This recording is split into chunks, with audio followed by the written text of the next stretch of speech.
রাতের সব তারা আছে দিনের গভীরে,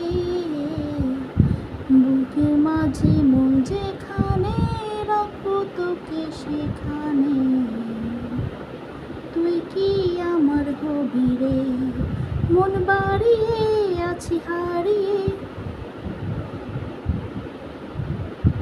গান গাওয়া তো হারাম, গান খুব কমই গাই, গান তো সবাই গায় না। আবার একটা ইসলামিক লেকচারে শুনেছিলাম গানের কথায় অশ্লীলতা না থাকলে সেটা হারাম হবে না।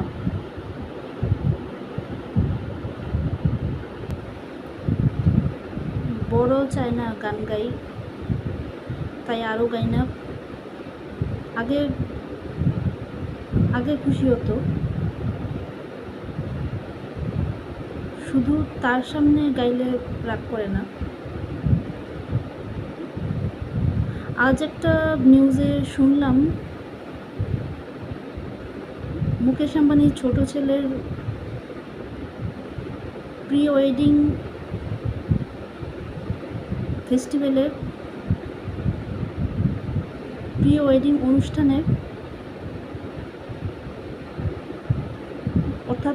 অর্থাৎ প্রি ওয়েডিং পার্টিতে এক রাতে গান গাওয়ার জন্য 450 কোটি টাকা নিচ্ছে এক গায়িকা কেটি পেরি।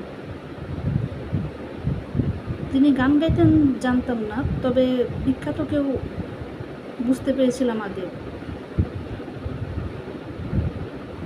এটা কীরকম, পরে ভেবেছিলাম অল্প সময় গান গাইবে, পরে শুনেছি 5 ঘন্টা গান গেয়েছে লাইভে। হ্যাঁ, সময়টা একটু বেশি, কিন্তু এর জন্য $75 মিলিয়ন শুধু একদিন গান গাওয়ার জন্য, একদিনও নয়, কিছু সময় গান গাওয়ার জন্য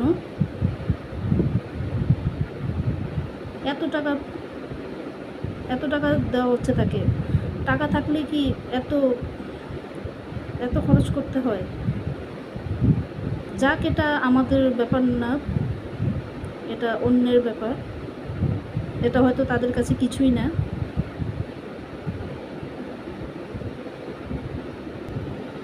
$4000 ইনকাম করা যেখানে কত কষ্টকর, টাকা পাওয়া যায় না, ইনকাম করাটা কষ্টকর। কত মানুষের কত অভাব, কষ্ট।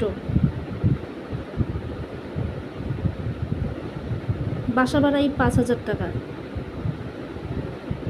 সে গরিব হোক আর মধ্যবিত্ত হোক, একটা নির্দিষ্ট পরিমাণ বাসা ভাড়াটিয়াদেরকে দিতে হয়।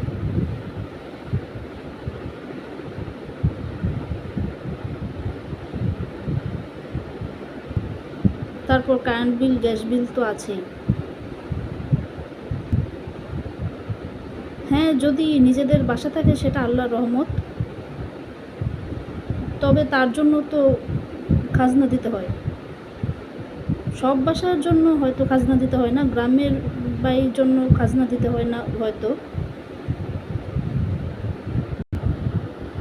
অনেকদিন কিছু ভিডিওতে দেখেছিলাম মোস্ট ভিউড সং, কোনোটা 2 বিলিয়ন, কোনোটা 1 বিলিয়ন।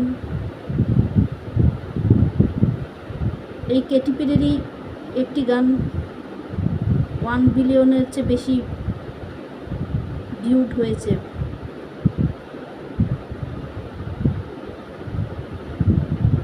আরও বেশি ভিউজের ভিডিও আছে।